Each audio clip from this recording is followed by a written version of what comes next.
రామానుజన్ 1088లో తమిళనాడులోని ఒక పేద బ్రాహ్మణ కుటుంబంలో జన్మించారు.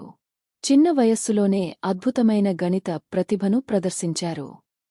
గణితంలో ఎలాంటి ప్రామాణిక విద్యా వ్యవస్థ లేకుండానే ఆయన 3900 పైగా అద్భుతమైన ఫలితాలను ఉత్పత్తి చేశారు.